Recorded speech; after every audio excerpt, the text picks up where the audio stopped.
नृत्य वह कला नहीं जिसे सीखना जरूरी है, बल्कि यह वह कला है जिसे महसूस करना जरूरी है। नमस्कार, मैं वंदना भार्गव आपका अपने इस संगीत वंदना चैनल में स्वागत करती हूँ।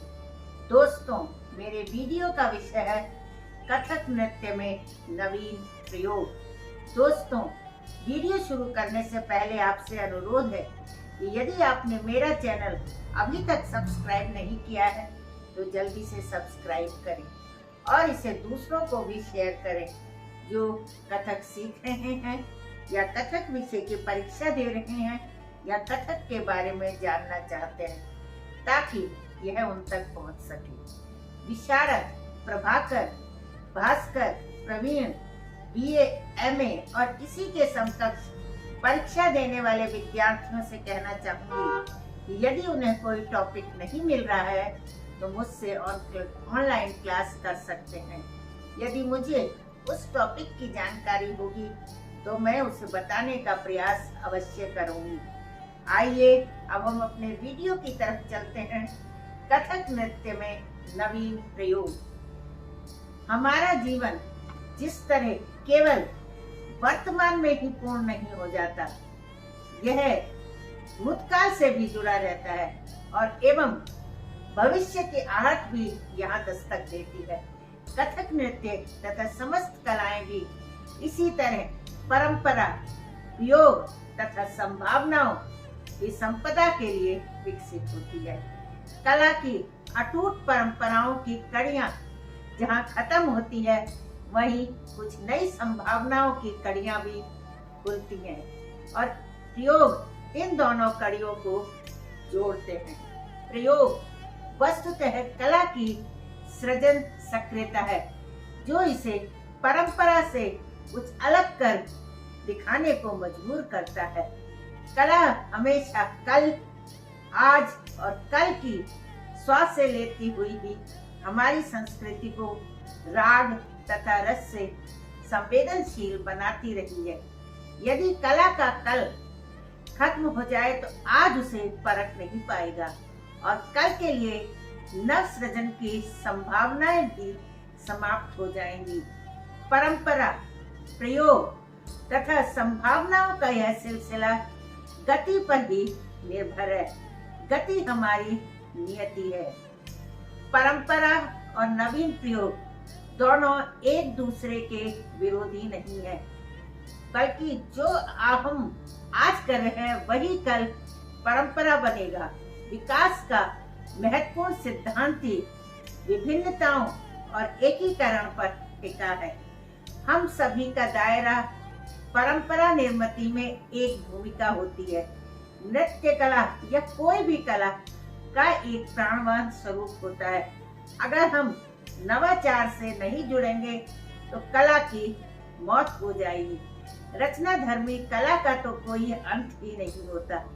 जितना आप सीखते हैं, जानते हैं, देश विदेश घूमते हैं, उतनी ही नई बातें आपके जहन में आती हैं।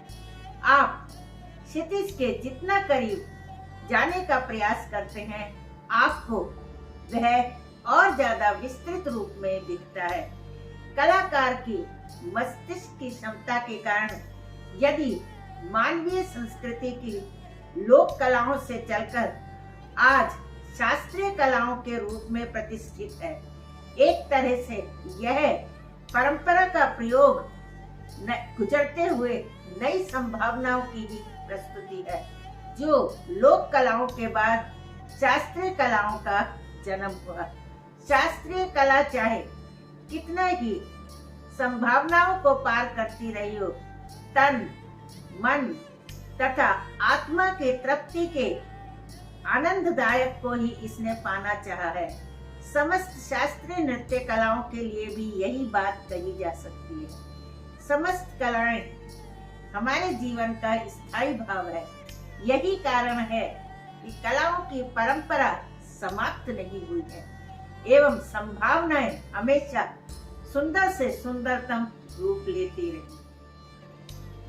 समय सदैव परिवर्तनशील रहा है तथा समय के साथ हमारी संस्कृति, एवं हमारी सोच में भी बदलाव आता रहा है और निरंतर आ रहा है।